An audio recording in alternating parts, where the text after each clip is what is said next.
Lu mau aja gua prank. Gua nggak hilang ingatan ya, enak aja lu. Gua nggak bakal lupa sama apa yang lu lakuin sama gua.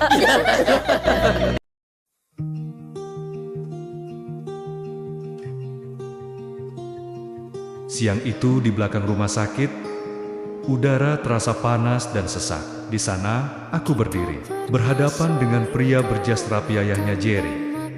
Tatapan matanya dingin, penuh perhitungan, seperti seseorang yang sudah terbiasa bermain di balik bayangan kekuasaan. Aku tahu pertemuan ini bukan pertemuan biasa. Ia menatapku lama, sebelum akhirnya membuka pembicaraan dengan nada pelan tapi menusuk. Kau ingin anakmu keluar dari tahanan, bukan? Aku hanya diam, tak perlu menjawab, karena wajahku sudah menunjukkan semuanya. Aku lelah melihat Mika menangis setiap malam, lelah mendengar doa Donia agar Dot bisa segera pulang. Dan sekarang, di hadapanku ada seseorang yang bisa mewujudkan itu, tapi aku tahu, pasti ada harga yang harus dibayar. Ayahnya Jerry mengeluarkan sebatang rokok, menyalakannya perlahan, asapnya naik ke udara, membentuk kabut tipis di antara kami. Aku bisa bantu anakmu bebas. Tapi, katanya menggantung kalimat itu lama, membuat jantungku berdegup cepat. Kau harus bantu aku juga. Aku menatapnya dengan tatapan tajam. Apa yang kau mau dari aku? Tanyaku pelan. Mencoba tetap tenang, walau dadaku bergetar. Ia tersenyum kecil. Cuma satu hal, jangan ganggu Jerry. Biarkan anakku tetap dekat dengan Gea. Dan kalau perlu, kau harus menjauh. Aku tercekat. Kata-kata itu seperti pisau yang menancap di dada. Aku tahu Jerry sudah banyak membuat masalah. Tapi mendengar permintaan itu langsung darinya, membuat darahku berdesir.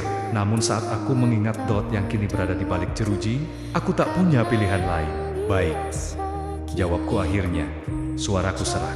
Aku janji.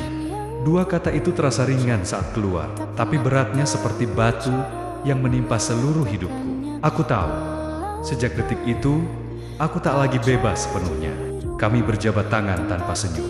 Perjanjian itu tak tertulis, tapi lebih mengikat dari apapun. Ia menepuk bahuku dan berkata, kau ayah yang baik, topan, tapi kadang ayah yang baik juga harus tahu kapan harus mengorbankan dirinya.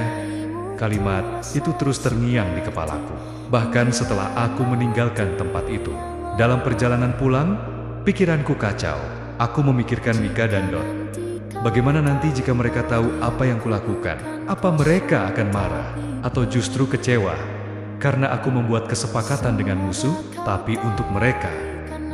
Semua risiko ini layak kutanggung. Sampai di rumah, aku duduk lama di teras, memandangi langit yang mulai gelap. Mika keluar membawa teh hangat. Senyum kecil di wajahnya membuat hatiku semakin remuk. Kamu, kenapa bang? Kok diam aja? Tanyanya lembut.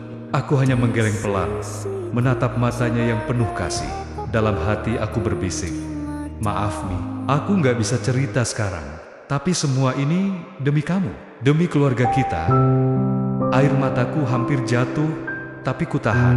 Aku tak mau dia tahu bahwa malam ini aku baru saja membuat perjanjian yang bisa mengubah hidup kami selamanya. Malam itu aku tak bisa tidur.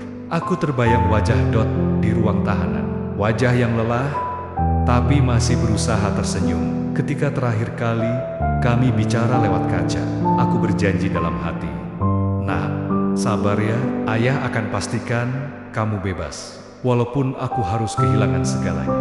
Hari-hari berikutnya, aku lebih sering melamun. Mika sempat curiga, tapi aku selalu menutupi dengan alasan capek kerja. Sebenarnya, bukan kerjaan yang melelahkan, tapi beban rahasia yang semakin menekan dada ini. Setiap kali melihat Dot di benakku, aku selalu berpikir tentang harga dari kebebasannya. Aku tahu, ayahnya Jerry tidak akan menepati janji tanpa pamrih. Pasti ada rencana lain di balik semua ini. Tapi aku sudah terlanjur masuk ke dalam permainan mereka. Sore itu aku kembali duduk di belakang rumah, memandangi matahari tenggelam. Dalam diam, aku berbicara pada diriku sendiri. Kalau ini takdirku, aku akan jalani. Asal Dot bisa kembali hidup normal. Asal Mika bisa tersenyum lagi. Aku tidak pernah menyangka cinta pada keluarga bisa membuat seseorang sekuat ini, sekaligus selemah ini. Kuat untuk bertahan, tapi lemah karena harus berbohong pada orang-orang yang kucintai. Setiap malam aku berdoa, memohon agar Tuhan memberiku kekuatan, agar kesepakatan yang kubuat ini tidak menghancurkan hidup mereka di kemudian hari. Aku tidak peduli kalau harus jadi kambing hitam, asalkan Dot bebas. Pagi berikutnya, kabar datang. Polisi bilang ada proses pembebasan bersyarat yang sedang diajukan untuk Dot. Saat itu, aku hanya menunduk, tersenyum tipis, sambil menatap langit. Aku tahu, inilah hasil dari perjanjian itu. Tapi di balik rasa lega itu, ada rasa takut yang besar. Karena aku tahu, setiap janji pasti ada harga yang harus dibayar. Dan aku hanya bisa berharap, harga itu tidak mengambil keluargaku dariku. Dalam hati aku berbisik, kalau nanti aku harus pergi, jangan salahkan aku, Mi. Aku cuma ingin kamu dan Dot hidup bahagia. Dan malam itu, di tengah kesunyian, aku sadar, cinta sejati terkadang bukan soal memiliki, tapi tentang seberapa besar kau rela kehilangan demi mereka yang kau sayangi.